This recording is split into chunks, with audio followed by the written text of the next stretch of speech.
بين الحرمين حرم امام حسین و حرم امام ابوالفضل بین الحرمین حرم امام حسین و حرم امام ابوالفضل مجدود حسین مجدود ابوالفضل مجدود حسین مجدود ابوالفضل اشتفا بگیره. أعوذ بالله السميع العليم من الشيطان اللعين الرجيم. بسم الله الرحمن الرحيم. لا حول ولا قوة إلا بالله العلي العظيم. الحمد لله رب العالمين. الحمد لله والحمد حقه كما يستحقه حمدا كثيرا. وأعوذ به من شر نفسي إن النفس لأمارة بالسوء إلا ما رحم ربي. والصلاة والسلام على أشرف الأنبياء وسيد المرسلين خاتم النبيين سيدنا وحبيب قلوبنا وشفيع ذنوبنا أبي القاسم محمد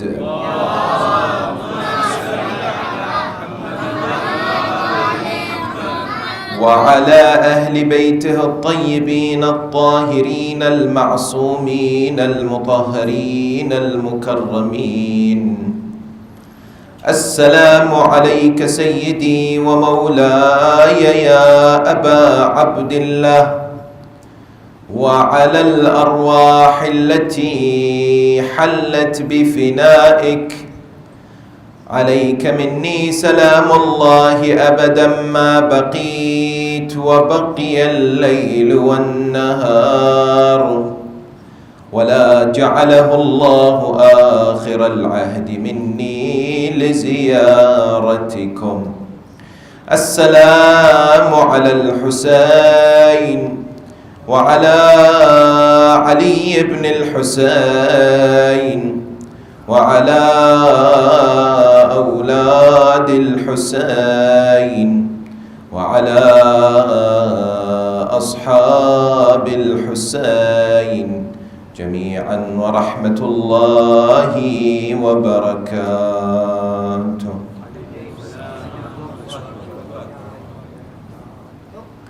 قال الله العظيم في كتابه الكريم وهو أحسن القائلين وأصدق الصادقين: بسم الله الرحمن الرحيم.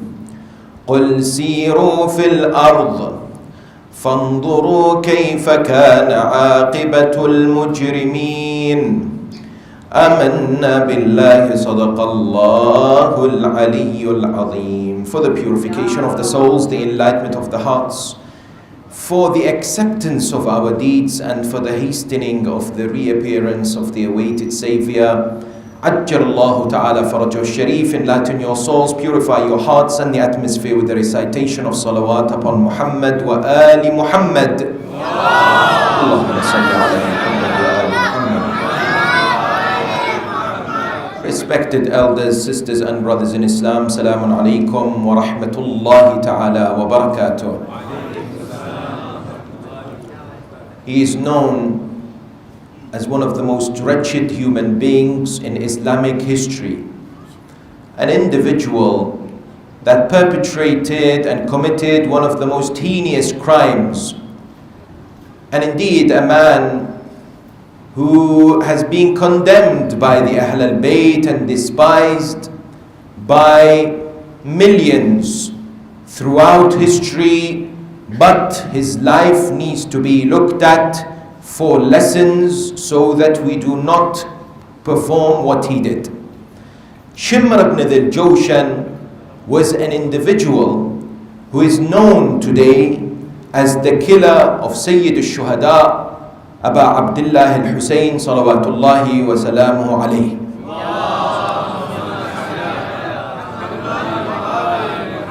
He's a man that is truly hated by many human beings. and a name that is mentioned that personifies evil. In the idea that many a times when the word Shimr or the name Shimr is mentioned in majalis, or you read his name in books, the first notion or idea that emerges in your mind is an individual whose hands are drenched in the blood of Ahl al-Bayt.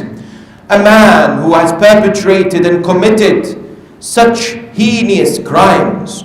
An individual who millions send curses upon and indeed reflect on the treacherous nature of his personality and his life.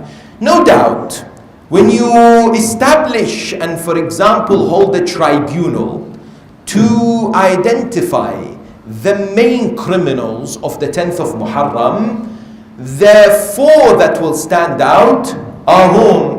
The four that will emerge are Yazid ibn Muawiyah, Ubaydullah ibn Ziyad, Umar ibn Sa'ad, and Shimr ibn al-Jawshan, alayhim la'inullah. Why? Because when you and I recite Ziyarat Ashura, we recite what? Allahumma al'an Yazid khamisa, wal'an ibn Ziyad wa ibn Marjana, wal'an Umar ibn Sa'ad wa Shimra. Yes?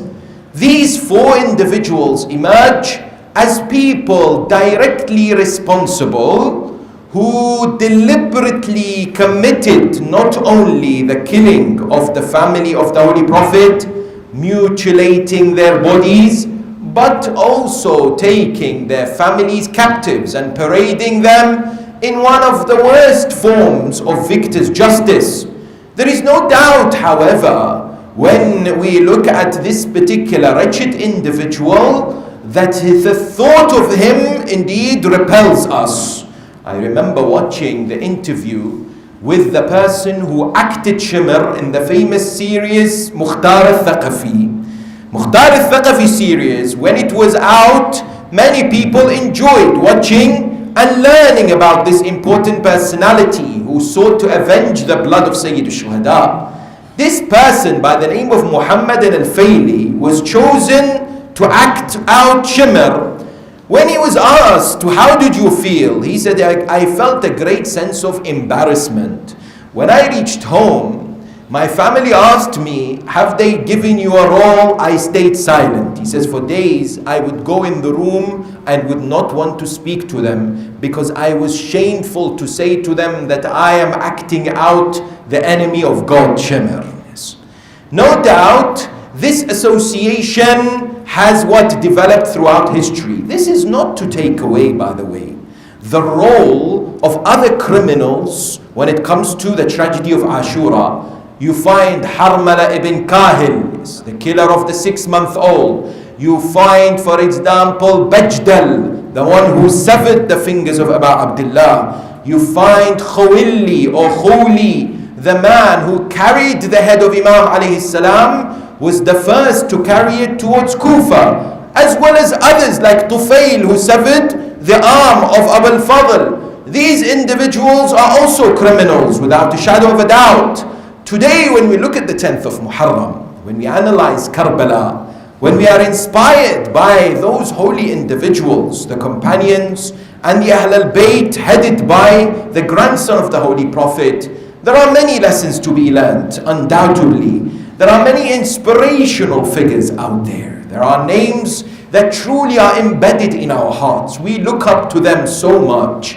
When you look at Zuhair and Burair, when you look at Habib, when you look at Qasim and Ali and Al-Akbar, these individuals rightfully are remembered not only during the first 10 nights of Muharram, but throughout the year when it comes to ziyarah, when it comes to people visiting Karbala. There are so many morals and principles that can be learnt from the lives of these glorious individuals.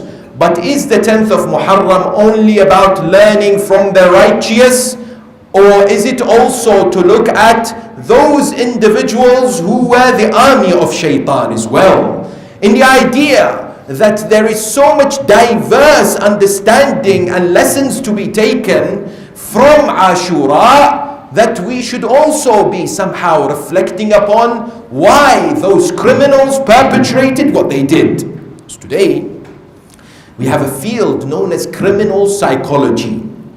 Criminal psychologists and anthropologists, what do they study? They study the behavior, the intentions, the actions, the movements. They go inside the mind of a criminal. This type of study is indeed interesting for solving crimes. It is also useful for intelligence agencies because they wish to somehow find the chain of criminals that are connected with each other. Yet you and I are also able to somehow learn a number of important lessons when we look at the lives of these particular individuals. When we examine the biographies, we are not celebrating them. We are indeed definitely not proud of them. We will continue to highlight their barbarism, their cruel nature, yes? Yet at the same time, we must not be audacious or somehow feeling a sense of immunity that I will never be like Harmala or Shimr, that I will never develop any kind of animosity or characteristics like the enemies of the Ahl al-Bayt, because that exact type of thinking is shaitanic, yes? I remember recently speaking to an 18-year-old sister in the United Kingdom. She had developed a relationship over Instagram with one person who is the opposite gender, not for the purposes of marriage. She said it's a friendship, what's wrong with it? When I said to her that this friendship may lead to other things which may be haram, she said, don't worry, I wear hijab, I'm a mu'mina, I am quite safe, I know exactly where the borderline is. I will not pass this particular red line. I'm quite assured of myself. I know exactly what is halal and what is haram. I said to her, sister, let me tell you, there was a man who wrote a 400-page book about shaitan. When it was the time for book signing, there was a Q&A session. Somebody asked him, now that you have written a book about shaitan, what do you say? How can we know that you are so much of an expert on shaitan? He says, there is no one who knows shaitan the way I do. I have spent my life, dedicated my life to research every verse, every hadith, every story to understand Iblis. Therefore, I am an expert when it comes to Iblis. That night in his dream, he saw Iblis. Iblis said, the first person I have affected is you. Because you are full of yourself. When you say that you know me, isn't this self-conceit? Isn't this showing off and ostentation? No doubt, we must never feel a sense of security. None of us are perfect. Every one of us is susceptible. Just like how we have fruits in our hearts to become Hussaini, we have abilities in our hearts to become Yazidi or Shimri. No doubt. And that is why we have to be always careful. A believer never thinks that they are safe at any moment of their lives. They never can guarantee that everything is perfect in their lives. There are moments in our lives where we are greatly tested. And this is the moments to be strong, yes? To have dedication, to have morals and principles, and to abide by Allah subhanahu wa ta'ala's instructions. That is why the study of the life of these particular individuals is so that you and I develop a great sense of strength, yes? A defense mechanism against what they did. What made these four individuals, the main four perpetrators of the tragedy of Ashura, do what they did? If you study their lives, you'll recognize perhaps that they had different motives. You'll recognize that they came about and committed these acts because of different intentions. Or no doubt, ultimately it was a major crime. You look at, for example, Umar bin Sa'ad. Umar bin Sa'ad was hesitant. Umar bin Sa'ad at the initial stage did not wish to go and fight Abu Abdullah. Yes?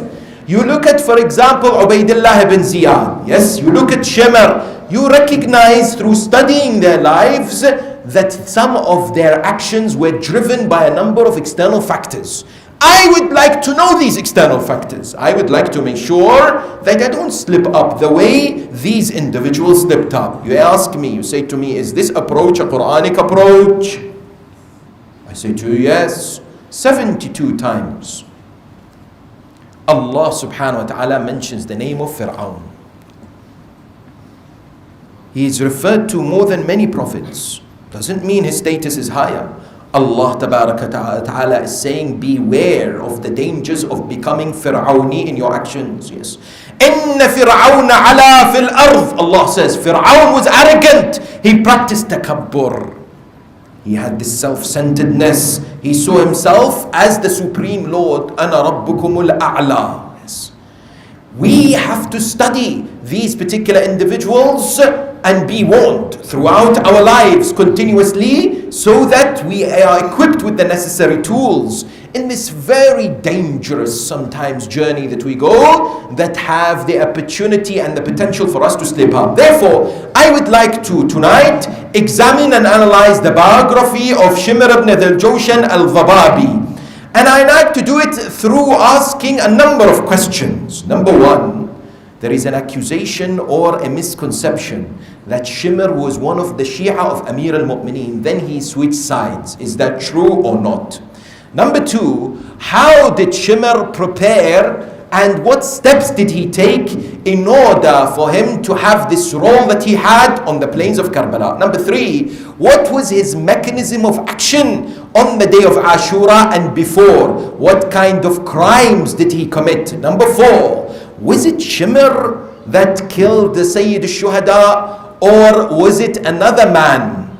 Yes, that is described by some historians as the individual who beheaded the grandson of the Holy Prophet. And number five, many years after Karbala, what did Shimr say that you and I have to be very careful about? How did he deceive himself? And how was he a manifestation of a disease of the heart that is tremendously what? Troubling. I would like to look at this in order so that we can honor ourselves and remember that those who stood against the likes of Shimr, the Sahaba of Sayyid al-Shuhada, Aba Abdullah Al-Hussain salawatullahi wa salamu alayhi.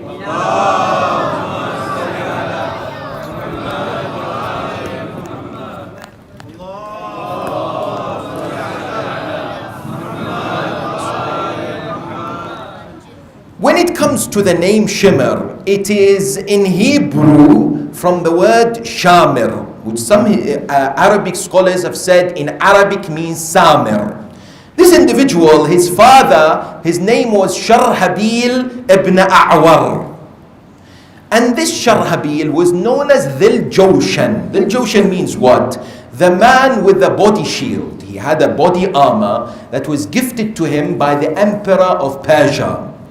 After the battle of Badr, this dhil jawshan came to the Holy Prophet of Islam, Rasul al-A'zam Muhammad sallallahu alayhi wa alihi wa sallam.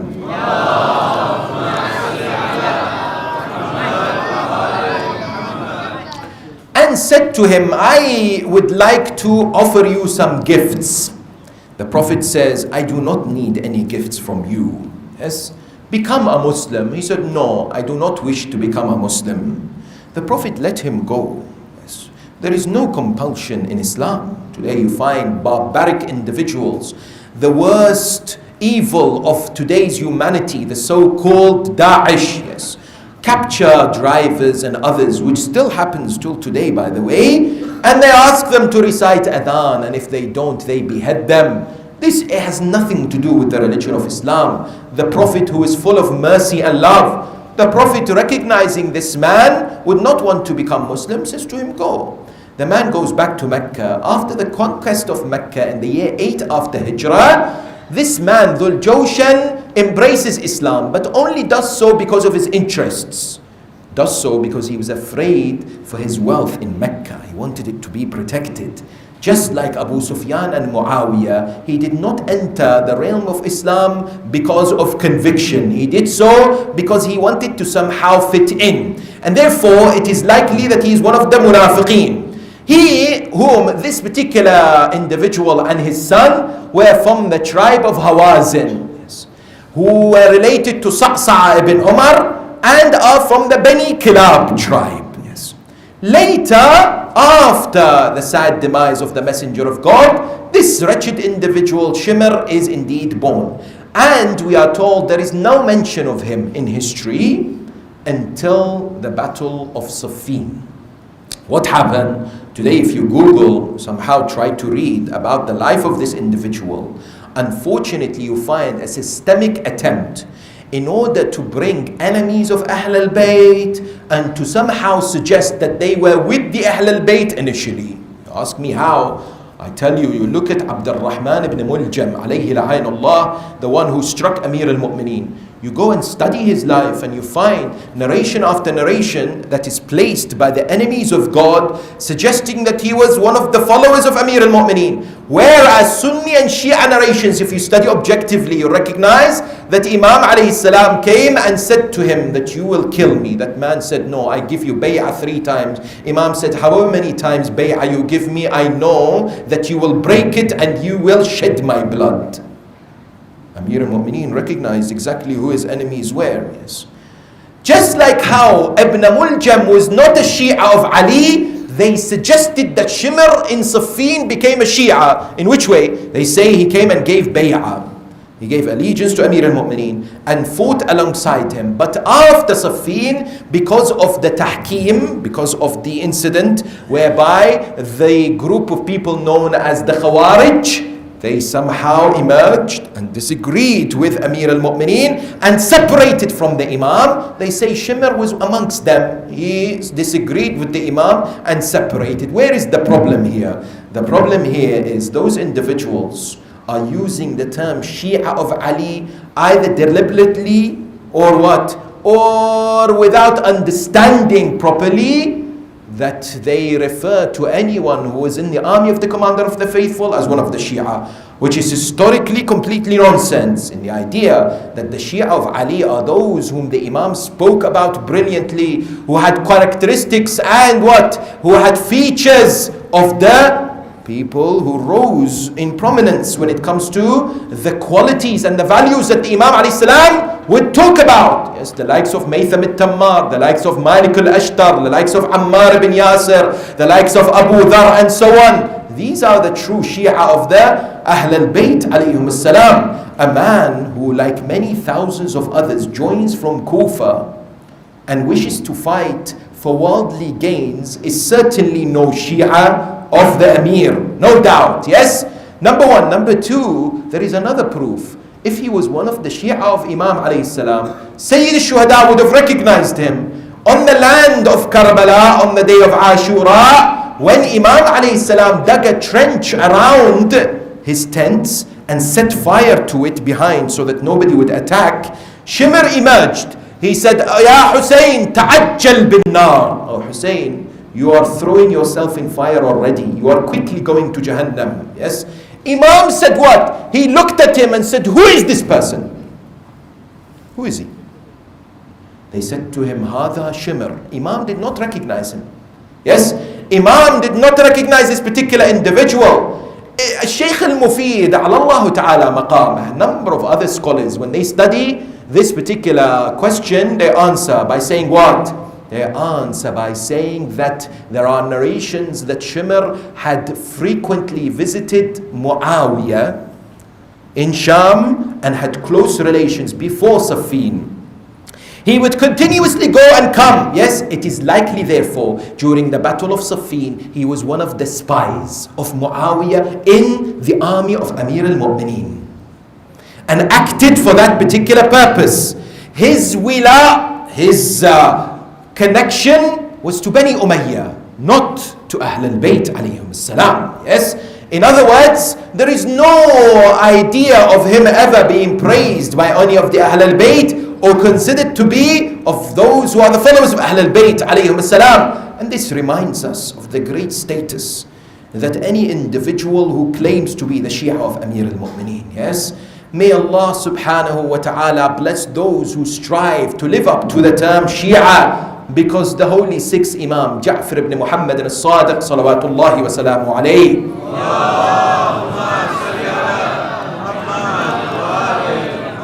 was visited once and was told by an individual, Yabna Rasulillah, I wish to be with you in Jannah. I wish to be resurrected on the day of Qiyamah with Ali Muhammad in paradise.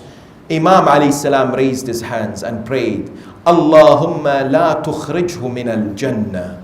Ya Allah, don't take him out of paradise. The man looked at the Imam and was probably thinking, I am not in paradise. How is this paradise that I am living at the moment? He wonders what is going on. Imam answers him, Wilayatuna hiya al-jannah. Our wilaya, in reality, if you can see, is paradise. You are already in it. Don't get out. Imam is saying, yes.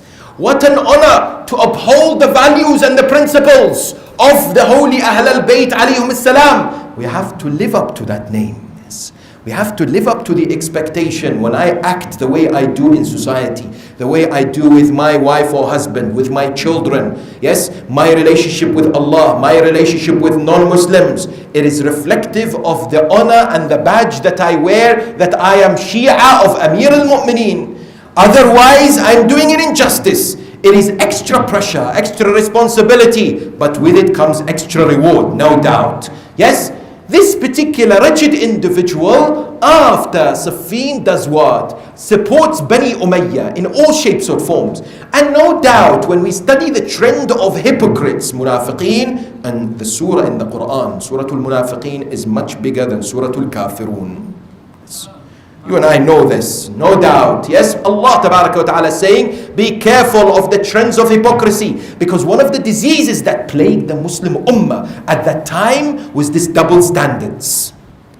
Was that when the Imam said, don't be a friend of Allah in public and his enemy in private.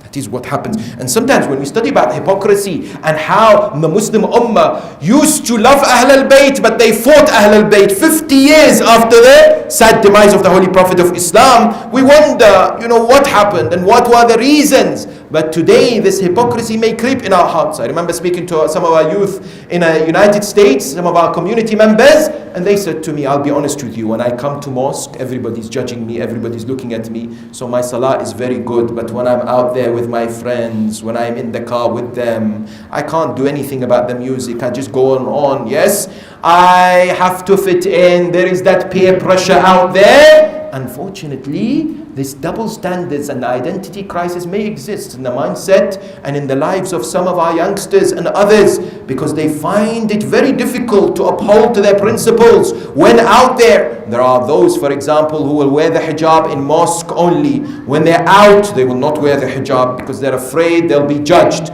There are those who have asked me many times that when it comes to marriage, for example, that we are told that men are looking for non-hijabi sisters. And therefore, with the take off our hijab, but for a year or two, we'll get married and inshallah we'll wear hijab afterwards. Don't worry, Maulana. I said to her, I'm not worried about me, I'm worried about you. In the idea that this internal struggle is a journey that many of us go through. It's not as easy. Yes, it's not a simple process. The pain that we make when it comes to making a decision that the outside world is not happy with, but we know for sure exists as far as our principles are concerned. Yes, because sometimes last year when I was in one of the cities in America, I had a Q&A. One person stood up and said, brother, are we going to see our maraja give a fatwa to say that weed, cannabis is halal? I said, why? He said, because here in Chicago it is now legal. I said, subhanallah, when it is legal in a particular country, Islam has to follow suit. So alcohol is legal in many countries, Islam has to allow alcohol? He says, because everybody's doing it, so why can't we? This is a danger when it comes to what double standards. Those individuals would want to creep this feeling inside the hearts of people. It's okay to say that I am a Muslim. It's okay to say I pray. It's okay to recite the Quran. It's okay to look like a Muslim. But when it comes to acting out the teachings of the Quran, I'm far away from it. And one of those who perpetrated this idea was Shimr al-Jawshan. In which way? When it comes to, for example, Hijr ibn Adi al-Kindi, Ridwanullahi ta'ala alayh, a Sahabi of Rasulullah and a close disciple of Amir al-Mu'mineen. Shimr would grab Hijr and would want to bring him towards Muawiyah because he would not denounce whom? He would not denounce Amir al-Mu'mineen. And Shimr was one of those who testified against Hijr, that he has the blood of Hijr in his hands. Yes, because Muawiyah said to them, kill him. Yes, if he does not denounce Aba Turab, I don't want anything to do with him and his son. So Shimr would look at Hijr and would say, denounce Ali ibn Abi Talib. And Hijr would say, what are you talking about? Yes, that Ali ibn Abi Talib is my role model, is my Imam. But then he would be told, who would you want to be killed first, you or your son? Hijr says, no, my son first. So people were surprised. They said, after Hijr's son was beheaded, why did you want your son to be killed before you? He said, because I wanted to die knowing my son was killed in the love of Ali. And I didn't want my son to see me beheaded, then have any fear in his heart or doubt, and then submit to their will. It's very painful to see one's son die. But when you have dissolved yourself in the elixir of the love of Amir al-Mu'mineen, nothing else matters. That's why we recognize that this individual began the systemic and the deliberate actions against those who were the Ahl al-Bayt throughout his life. But sadly, when you read historical reports, some of them say yes, Shimr was known for his bravery. I found narrations in Saffin, for example, that say indeed exactly the opposite. A man by the name of Adham in Saffin, yes, comes and stabs Shimr. He stabs Shimr, and when he stabs him, Shimr looks and does nothing. Then he walks back and goes back to the campsite. He drinks some water, he sits, then he goes, looks at this man Adham whilst he's fighting, comes and stabs him from behind. So then people told him, oh Shimr, why did you not do anything at that moment? Yes. He says, no, he stabs me once, I stab him once too. In the battlefield. Similarly, on the plains of Karbala, there was a man by the name of Abil Junub. This Abil Junub was in the army of Umar bin Sa'ad. Shimr came and he started shouting, kill Hussein, why don't you do it? So this Abil Junub looks at Shimr, he's fighting, but Shimr is not. So he stops and looks at Shimr and says, oh Shimr, you telling us to kill Hussein, why don't you do it? Why don't you actually come and fight? This man, Shimr, says, how dare you? You speak to me like this? He says, yes, I speak to you like this. Do you want to do something to me? Shimr looks at him and says, I wish I can do something to you, but really I can't. And he withdraws back. A coward! Yes, an individual who history has sought to somehow elevate as an individual who has some form of bravery, but indeed far from it. In Kufa later, when Shimr was stationed, what did he do? He ensured that he would support Ubaydullah ibn Ziyad in every sense of the word, in that he would instill fear in the hearts of the Kufans. He would imprison people who were with Muslim ibn Aqil, and after the martyrdom of Muslim ibn Aqil, he would go and capture anybody who was deemed to be a supporter of this ambassador of Imam Hussain alayhi salam. Later, what happened? Later, when Yazid sent an army, yes, and this was headed by Al-Hurr ibn Yazid al-Riyahi radwanullahi ta'ala alayh, of 1,000 soldiers. Umar ibn Sa'ad was the next deployment with 4,000 soldiers. When Umar ibn Sa'ad reached Karbala, what happened was that he stopped Imam al-Hussain alayhi salam, and there was a number of exchanges. Then Ubaydullah ibn Ziyad sends another deployment of army members, 4,000, headed by Shimr, and says to him, go and see what's going on, tell me. So Shimr arrives on the plains of Karbala on the 5th of Muharram, 61 after Hijrah. When he arrives there, he says to Umar ibn Sa'ad, what are you going to do? Umar ibn Sa'ad says, I've come to my decision. Here, this is the letter, take it to Ubaydullah ibn Ziyad. Shimr says, okay, let me see the letter. What does the letter say? The letter says, oh governor, Hussein has agreed for a peaceful outcome. He's going to go back where he came from, yes, and he will stay silent as a Muslim, somewhere where no one will see him. And what? And he will give bay'ah eventually to Yazid. So let's end it there. Shimr looks at this and says, for real? He takes it, goes back to Ubaydullah, gives him the letter in Kufa. Ubaydullah ibn Ziyad reads the letter, is happy, says, khalas, that's it.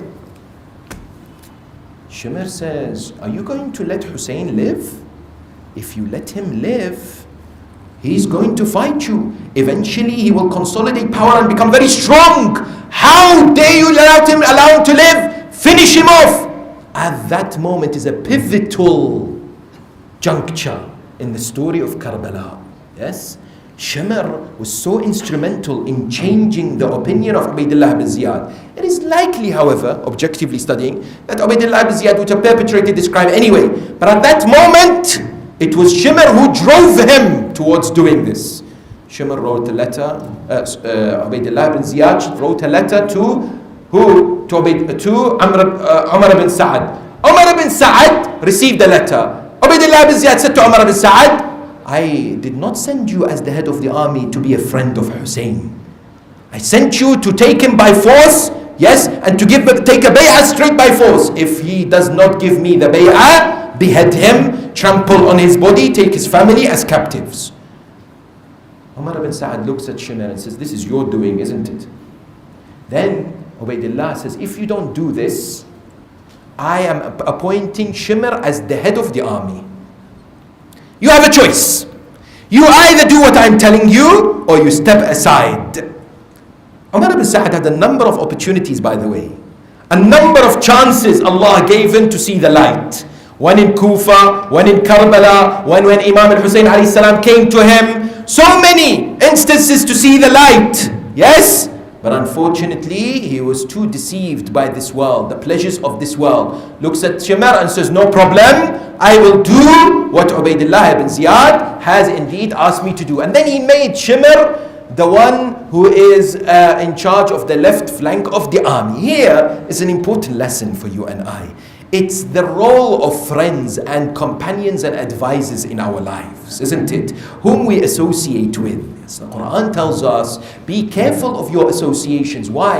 On the day of Qiyamah, those friends of yours could be a source of problem and trouble. In which way? Quran says, Al-akhillau yawma'idhin ba'dhuhum li ba'dhin adu. Those friends of yours, they may be your enemies on the day of resurrection. Why would they be your enemies? Because they will say, Ya Allah, it is He who made us do what we did. And you would say, Ya Allah, it is they who made me do what I did. Quran says, except illal muttaqeen, except the righteous ones, except the God-fearing ones. Make sure your close friends are those who remind you of Allah, not take you away from Allah. Make sure those that you associate yourself with, because Amir al-Mu'mineen wa Imam al-Muttaqeen Ali ibn Abi Talib salawatullahi wa salamu alayhi.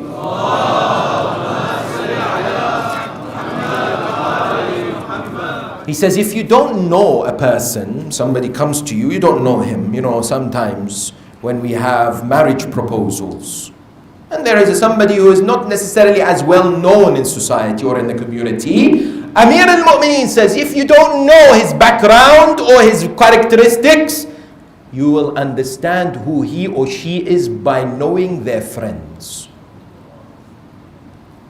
Examine their friends and you'll know whether they are righteous or not. Yes? That is the important role that friends play in our lives. Similarly, there is a term that the youth use today that Umar ibn Sa'ad practiced nearly 1400 years ago. It's called FOMO, fear of missing out. Yes? In which way is this dangerous today? When we see trends in society, when we see people doing things which are problematic, for example, some of our youngsters and others perhaps are falling into the traps of shaitan because there is a temptation to do whatever everyone else is doing and to fit in. Because otherwise everyone will say to them, have you tried this? Have you done this? Have you not practiced this? Yes? Wallah, I am shocked, and I will say it on Mimbar al-Hussein because we have to speak against these practices. I was appalled and shocked when I saw last year videos called music videos by hijabi sisters. They produce these videos which involves movements and music which are abhorrent, unacceptable, un-Islamic, haram, in the name of what? In the name of modernity and to fit in. We have to indeed, as parents, be responsible enough to highlight that there are trends in society which are fine to take part in. Everything has either a good side and a bad side, but not everything that everyone else does we are supposed to somehow do just because we will feel not part of society. Yes, Umar ibn Sa'd fell into this trap because he was surrounded psychologically, in criminal psychology. When they ask why some people perpetrate some heinous crimes, they say it's because those around you all encourage you, all make that which is white black, and vice versa. Make something which is disastrous something easy to do. Therefore you will accept it more. Therefore you will go about it more. Yes? That's why when it comes to the land of Karbala and what Shimr did, we have to remind ourselves of some of his crimes. What did Shimr commit in addition to the slaughter of Sayyid al-Shuhada, Abu Abdullah Al-Hussain salawatullahi wa salamu alayhi. On the 8th of Muharram, he comes forward and says, Ayna banu ukhtina, where are the children of our sister? Who is he referring to? He is referring to the sons of al-Baneen radwanullahi ta'ala alayha, because al-Baneen is from Bani Kilab, who is from the same tribe as Shimr ibn al-Jawshan. So when he said this, those who heard him did not respond. Imam alayhi salam said, who is this person? They said, he is called Shimr. He is asking for his relatives. And of course we know that at that moment the loyalty and the dedication of Abu al-Fadl emerged when he came and said, what do you want? He said, I have come to give you immunity. I've come to safeguard your life. Come with me and save your life.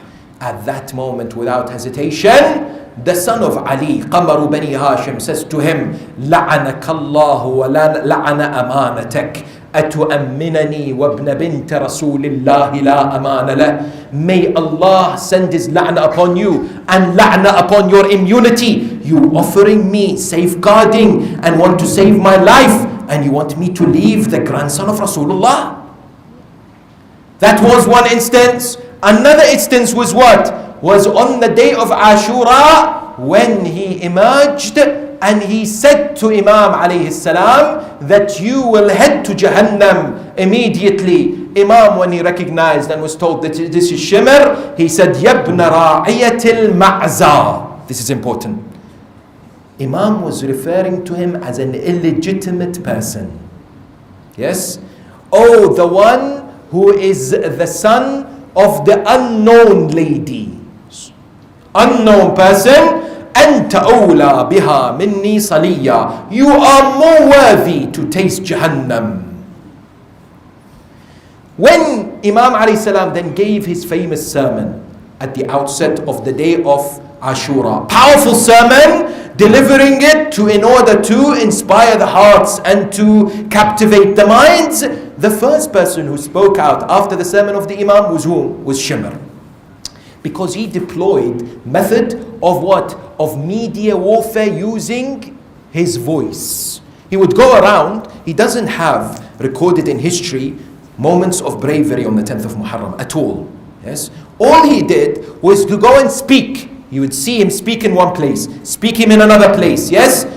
In one instance, when Imam alayhi salam in that first sermon on the day of Ashura spoke, he said, oh people, don't listen to him, because he worships Allah using one letter, ala harf. Because this is a Quranic concept, that there are those who are so superficial, have no idea how to worship Allah subhanahu wa ta'ala. They just do it on the surface. Yes, that is the moment when Habib ibn Mudahir radwanullahi ta'ala alayhi, he said, woe be to you.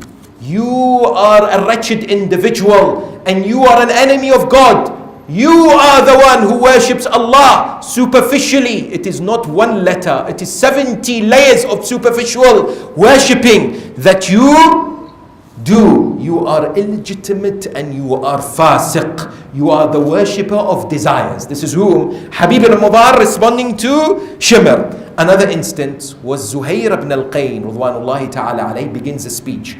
When he delivers a speech on the 10th of Muharram, Shimr immediately emerges. He said, Iskut!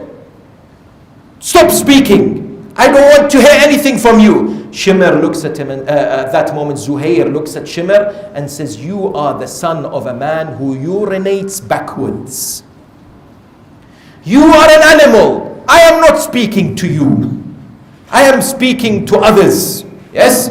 These exchanges were there, recorded in history, to highlight how the companions of the Imam would not be intimidated by Shimr in any shape or form. They were very courageous, very brave, and would respond to whatever he sought to do. Similarly, at that moment, the narrations tell us how Shimr not only was speaking in this way, but was barbaric in his actions. That was monstrous in the way that he would deal with people. Nafi' ibn Hilal, Ridwanullahi ta'ala alayhi, one of the companions of the Imam, was captured, injured. He was brought to Shimr. Without anything, immediately Shimr strikes him and beheads him. This was his barbarism. There was another incident, and that is what? And that is a lady that was the wife of Abdullah ibn Umayr. Abdullah ibn Umayr, Ridwanullahi ta'ala alayhi, one of the shuhada of Karbala, one of the ashab of Imam alayhi salam. When he came and he was martyred, his wife emerged. His wife went to his body. She sat next to his body. She looked at his face. She wiped his face and said, you know, you are making me proud on the day of Qiyamah with the Holy Lady of Light, Fatima. Shimr looked at her and immediately commanded his slave Rostam, said, go and kill her. Yes? At that moment, Rostam comes and strikes her head and splits her head in two. She was the first female martyr in Ashura. The first female Shahida that, of course, Shimr would command to be killed. Similarly, Shimr would be an individual who would not hesitate to attack women and children. We all know that when Sayyid al-Shuhada, when he had reached the riverbank, and indeed Shimr saw that the campsite was what now not protected, he attacked. He went for the women and the children. At that moment, Imam alayhi salam looked behind. There are wrong narrations. There are fabricated traditions in Maqtal that say someone said to Imam, how can you drink and your family is being attacked? And then the Imam looks behind. These are distortions by Bani Umayyah and Bani al-Abbas. Sadly, they're being recited on the mimbar across hundreds of centers around the world and mosques. They say Imam came to drink water and says to him, Ya Hussain, you drinking and your family being attacked? This is unacceptable. This is not how the Imam alayhi salam would ever be in any shape or form. We cannot accept such a thing whatsoever. Yes, because the isma of the Imam is being attacked. Regardless, Shimr attacks. The moment Imam looks behind, he says to him, Ya shi'ata al bani Sufyan, in lam yakun lakum deen, wa la takhafun al-ma'ad, fakunu ahraran fi dunyakum. Oh, the Shia of Bani Sufyan, if you do not have any religion, which means you don't, and you are not as scared of the day of Qiyamah, which means you don't, then at least be free in this world. Shimr says, Ya ibn Fatima, what are you saying? I don't understand. What are you talking about? He says, as long as I am alive, don't stoop low to go and attack my family. At that moment, Shimr says, Laka hada. Okay. Knowing that after Imam would be martyred, yes, he would attack the family. Here there is an important question. When you look at Tabari, when you look at Ibn Tawus, when you look at Ibn Athir, Ibn Kuthayr, so many historians, they present this notion that it wasn't Shimr who beheaded Imam alayhi salam. Please understand this before we end. Very critical and crucial. You read these stories, or you read these narrations, Arbab al-Maqatil, and you come and you see that they have written that the man who beheaded Imam was a man by the name of Sinan ibn Anas. Sinan, they say, was the beheader of Imam alayhi salam. How do we respond to this? And what is the opinion of our ulama today? It's a very contentious subject. This is viewed in the following way. When it comes to the riwayat of the Ahl al-Bayt, Sinan is not mentioned as much as Shimr. You look at, for example, Ziyaratul Nahiya al-Muqaddasa. Ziyaratul Nahiya mentions Shimr. وَالشِّمْرُ جَالِسٌ عَلَى صَدْرِكَ. When Shimr sat on your chest.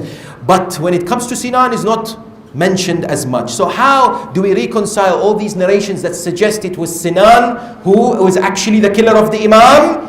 We say the following. It is likely, some of our ulama have suggested, some of the historians, that Sinan was a man who eventually beheaded the Imam after Shimr had killed the Imam. Yes?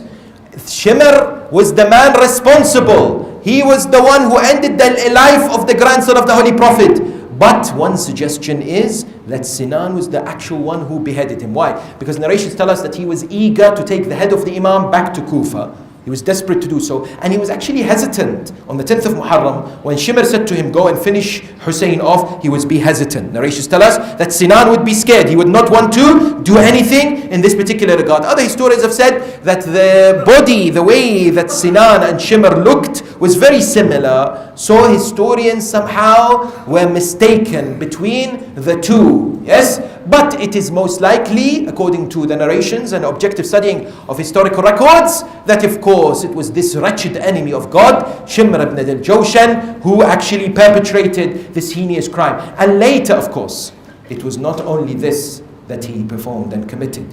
He was responsible for the torture and the parading and keeping captive the family of the Holy Prophet, the individuals beloved to Rasulullah and Amir al-Mu'mineen. Anything to harm them, Shimr did. Anything to annoy them, Shimr did. Kulthum Radwanullahi ta'ala alayha, when they reached the outskirts of the city of Damascus, she said, do not, we are ladies, do not enter us from the main gate. We don't want people to look at us, gaze at us. Shimr said, enter them from the main gate. Such hatred, such venom, such enmity against Ali Muhammad. How did this all come about? Yes? In which way is this man developing and harboring this resentment against the Shia and against the Ahl al-Bayt alayhim as-salam? The clue is towards the end of his life, what he actually said. Because the narrations tell us, later on, somebody came to him and said to him what? And said to him, oh Shimr, what are you doing? He said, I am asking forgiveness from God. They said to him, how can you ask forgiveness from God? He said, because all that I was doing was responding to the commands of people who were above me. And because of this, I did what I did. Otherwise, I'll be like donkeys. When an individual becomes blind and does whatever they are told to do without reflection, and they allow themselves to be taken and moved whatever direction others want them to, no doubt they will reach this stage. If they are not careful of the traps of shaitan, if they are not careful of the deceptions of the soul. Shimr deceived himself. Shimr was full of deception to others, but he deceived himself first and foremost. Yes? He developed this enmity towards the Ahl al-Bayt and the desperation to hurt and harm them and commit and drench his hands in the blood of Ali Muhammad through what? Through lack of resistance to temptations of the shaitan, to follow the status quo, to do whatever his desire wanted. An important lesson for you and I. Not to fall into the same traps without a shadow of a doubt, yes? And not to commit the similar acts of heinous crimes, but rather to learn to live our lives like those that Imam Hussain said were the best companions. Because when the description of the companions of the Imam is given, it is truly one of the best. Imam said that I have not seen more loyal, more dedicated ashab than mine. You look at this man, Abis. This Abis on the 10th of Muharram, very well known tribe in Kufa. He was a man who would recite the Quran, narrate the hadith, a brave warrior. Yes, that Amir al-Mu'mineen said, I wish I had a number of people like him. I would never, be defeated. This Abis emerges on the 10th of Muharram, on the plains of Karbala. He immediately takes off his body armor. He He goes towards the enemy with his sword. Those around him wonder, what is he doing? There are arrows being showered on him. What has he done? They say to him, "Our Abis ajunint, have you become insane?" Abis looks up and says a famous line. Yes, this line summarizes the hearts and the minds of Sahabatul Hussein, Ashabul Hussein. He says, "Na'am, yes, Hubbul Hussein ajannani." The love of Hussein has made me insane. No. You will not be able to remove his love from our hearts. You will not be able to obliterate his remembrance. You will never be able to stop the majalis and the commemorations. Year after year we have witnessed majalis being blown into pieces. You have seen footage of mu'mineen, mu'minat attending majalis in many places around the world, from Pakistan to Iraq to other lands, when their lives are in danger, and some of them, sometimes they hear a bomb, but all they respond by is labbaik ya Hussein, isn't it? That they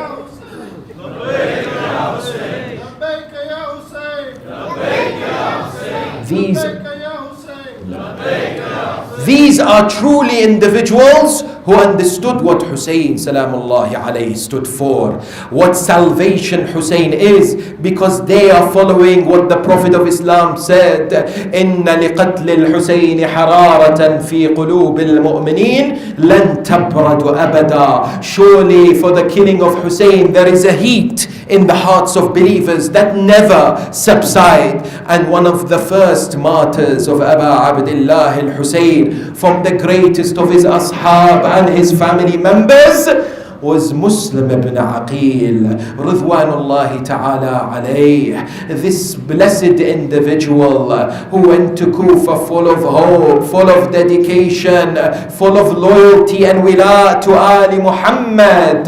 What happened to Muslim ibn Aqil? Muslim ibn Aqil was ghareeb, all alone. Imagine that night, the eve of the day of Arafah. Yes, Muslim ibn Aqil is alone in Masjid al-Kufa. There is nobody with him. He wanders around the city thinking, where should I go? Where should I seek refuge? But his heart is with Aba Abdullah, no doubt. Until he stops somewhere just to catch his breath, a lady by the name of Taw'a emerges. He looks at Muslim, says, "Oh man, don't you have a house to go to? Don't you have a place to rest? It's the night. What are you doing here?" He says to her, "Oh lady, I am ghareeb in this city. I am the ambassador of Aba Abdullah." This lady, when she hears that he is Muslim, immediately she weeps. She says, "My master, what have they done to you? It is my duty to protect you. It is my duty to look after you." She welcomes Muslim in her house. She's hospitable to him, looks after him. But I tell you, he spends that night in ibadah, in remembrance of Allah.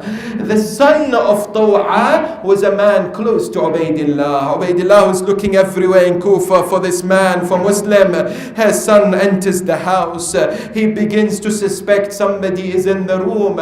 He urges his mother. She said, "Give me a promise that you will not tell Ubaidillah." He says, "I give you a promise." He says, "That man is Muslim. He is Safir al-Hussein." He immediately goes and informs Ubaidillah ibn Ziyad. They surround the house. Muslim had already submitted because he saw in his dream. Who did he saw? He saw Amir al-Mu'mineen. Amir al-Mu'mineen would say to him, "You're coming towards us very soon. We are waiting for you, O Muslim." Muslim fights courageously until he falls into a trap. When he falls into a trap, they take him. But then they see him shedding tears. They say to him, "Oh Muslim, why are you crying? Because you're going to be beheaded." He says, "Wallah, it is not because of my life. It is because of Abu Abdullah al-Hussein. I am worried about Hussein and what will happen to the grandson of Rasulullah." Umar ibn Sa'ad, Ubaidillah ibn Ziyad, these individuals are there, including this La'in Shimr. They look at this blessed individual. Muslim ibn Aqil. They say to him, you have any final will? He says, fulfill any loans that I have. Make sure you give me a burial. At that moment, Ubaidullah says, you will not get any of your will. Go and behead him on top of the castle, on top of the palace. They drag Muslim. He says to them, allow me to recite ruk'atayn salah. They say, fine. He performs the ruk'atayn salah. When he finishes, he looks towards the direction of Medina, the direction of Karbala. And then he recites, Assalamu alayka ya Aba Abdullah. Peace and blessings be upon you, O Hussain ibn Ali. This was the final thing that Muslim ibn Aqil would say. The next moment, people saw his head falling from the top of the palace onto the ground. But not only his head, they fell, they dropped his body too. They dragged his body in the streets, in the markets of Kufa. Eventually, Imam Al-Hussain receives the news of the martyrdom of Muslim ibn Aqil. He says, Inna lillahi wa inna ilayhi raji'un. You know what the first thing Imam Al-Hussain does? He goes to this young daughter of Muslim by the name of Hamida. Hamida is sitting there. Imam Al-Hussain comes. He looks at this Hamida. He doesn't say anything. Do you know what he does? He places his hand over her head. That moment Hamida says, my uncle Hussain, this is what people do to aitam, to orphans. Have I become a yatim? Have I become an orphan? Imam says to her, my daughter Hamida, your father Muslim has gave his life for Islam. He has dedicated his life. He's a shaheed. Today I am your father. Zainab is your auntie. Sukaina is your sister. I tell you, who was watching at that moment? The daughters of Abu Abdullah were watching that moment. They were thinking, Hamida is yatima. Ya Allah, don't make us aitam as well. That's why Imam Al-Hussain comes to his daughter before bidding farewell. The poet says, his daughter says, my father Hussain, I beg you don't do what you did to Hamida. I beg you don't place your hand on my head. I want you to stay. I don't want to become a yatim. ألا لعنة الله على القوم الظالم وسيعلم الذين ظلموا أي منقلب ينقلبون والعاقبة للمتقين وإنا لله وإنا إليه راجعون. We pray to Allah Jalla wa Ala to grant us tawfiq to study the lives of the ashab of the Imam and to emulate their lives and take them as our role models. We pray to Him subhanahu wa ta'ala to enable us to understand the enemies of the Ahl al-Bayt so that we practice tabarri and distance ourselves away from those wretched individuals. We pray to Him subhanahu wa ta'ala to accept our deeds, to allow us to hold majalis of Imam Al-Hussain, to visit the shrine of Abu Abdullah, to enlighten the hearts of our youth and all mu'mineen and mu'minat towards righteousness, towards taqwa, towards the wilayah of Ali Muhammad. Ya Allah, grant shifa to all those who are suffering around the world. Ya Allah, grant victory towards those who are suffering under oppression and injustice. May Allah subhanahu wa ta'ala bless you all with the barakah of recitation of Surah Al-Mubarakatul Fatiha.